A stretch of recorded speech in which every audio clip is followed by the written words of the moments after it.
आप देख रहे हैं केडी न्यूज।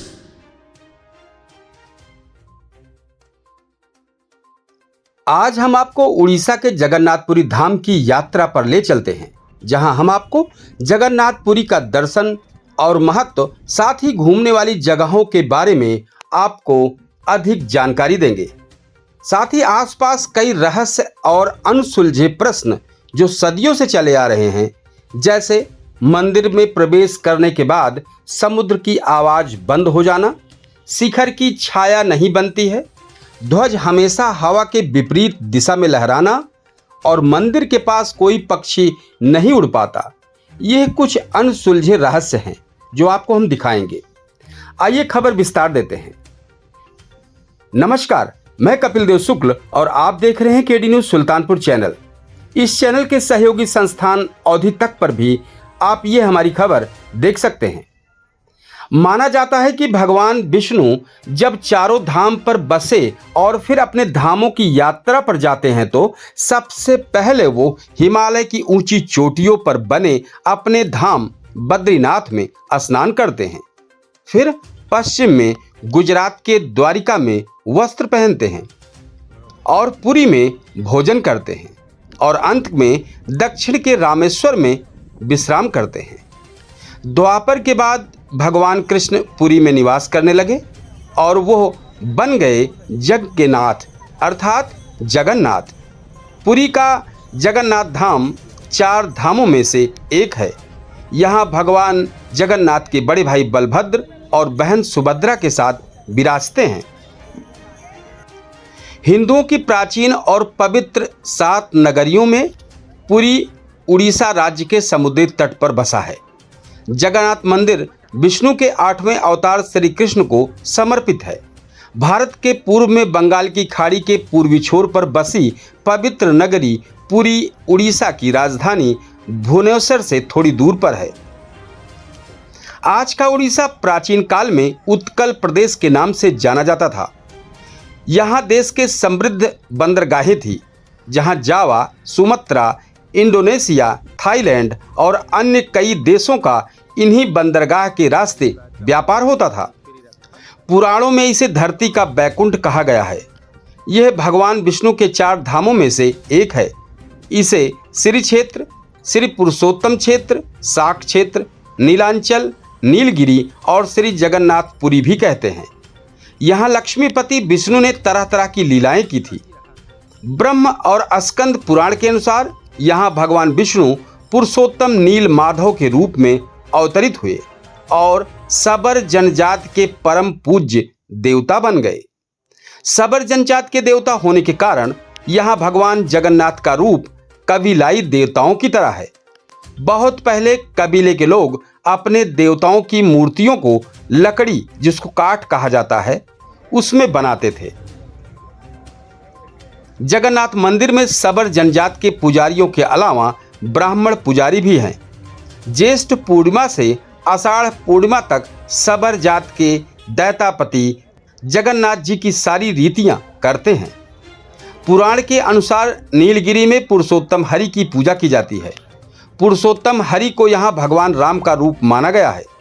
सबसे प्राचीन मत्स्य पुराण में लिखा है कि पुरुषोत्तम क्षेत्र की देवी विमला हैं और यहाँ उनकी पूजा होती है।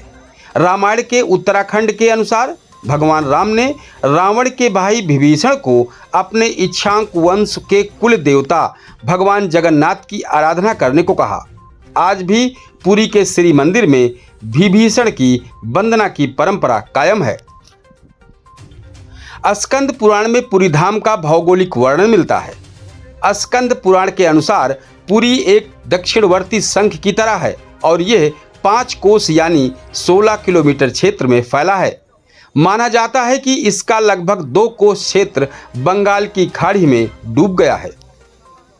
इसका उदर है समुद्र की सुनहरी रेत, जिसे महोदधि का पवित्र जल धोता रहता है।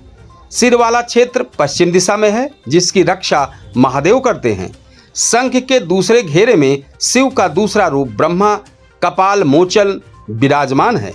माना जाता है कि भगवान ब्रह्मा का एक सिर महादेव की हथेली से चिपक गया था और वो यहीं आकर गिरा था। तभी से यहाँ पर महादेव की ब्रह्म रूप में पूजा करते हैं। संघ के तीसरे वृत्त में माँ बिमला और नाभि स्थल में भगवान जगन्नाथ रथ सिंहासन पर विराजमान है। मंदिर का इतिहास क्या है? इस मंदिर का सबसे पहला प्रमाण महाभारत के वन पर्व में मिलता है। कहा जाता है कि सबसे पहले सबर आदिवासी विश्ववसु ने नील माधव के रूप में इनकी पूजा की थी।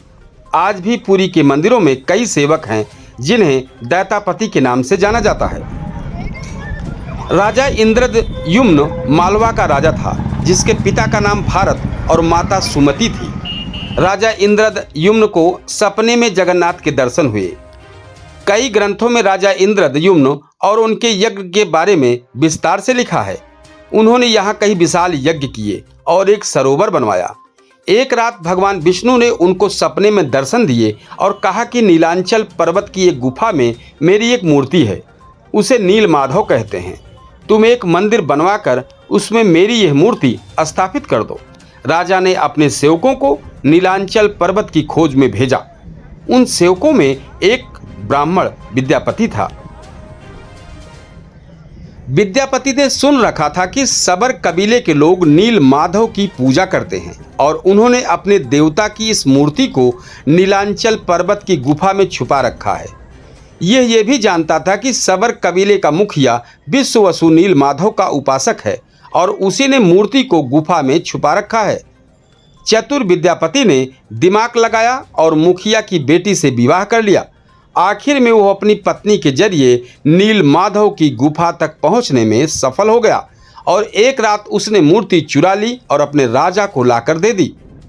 और इधर विश्ववसु ने अपने आराध्य देव की मूर्ति चोरी होने से बहुत दुखी हुआ। अपने भक्त के दुख से भगवान भी दुखी हो गए। भगवान गुफा में लौट आए, लेकिन साथ ही राजा इंद्रद्युम्न से वादा किया कि वो एक दिन उनके पास जरूर लौटेंगे, बशर्ते कि वो एक दिन उनके लिए विशाल मंदिर बनवा दें।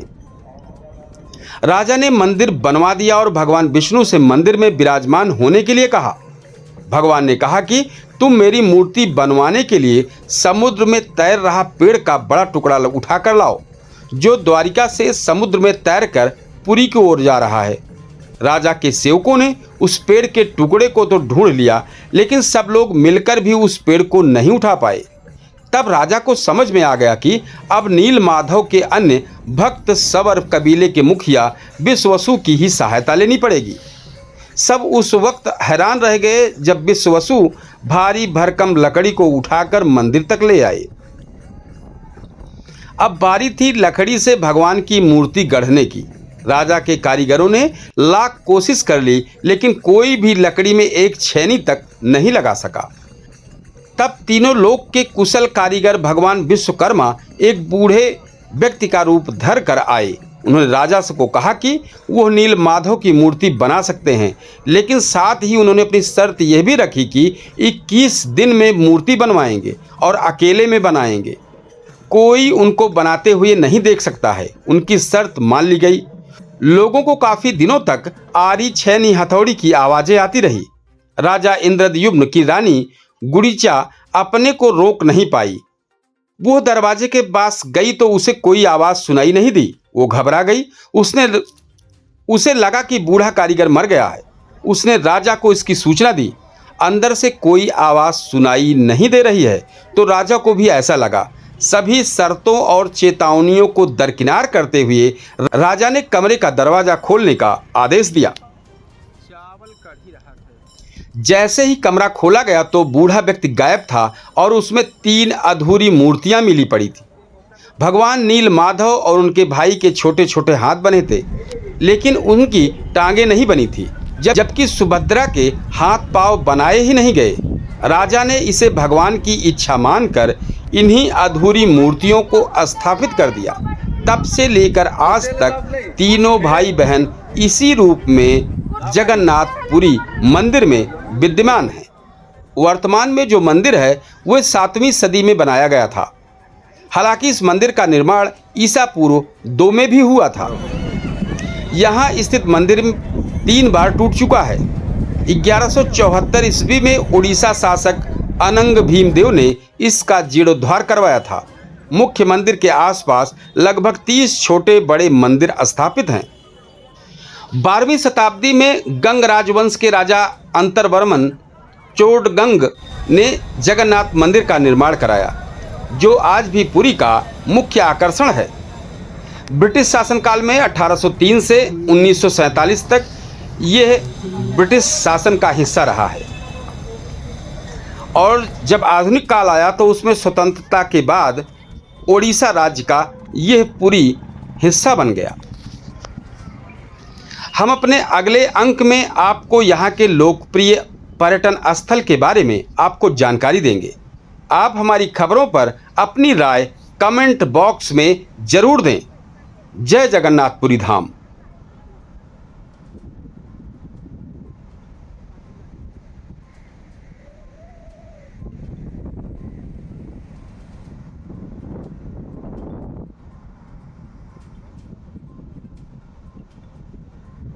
आप देख रहे हैं केडी न्यूज।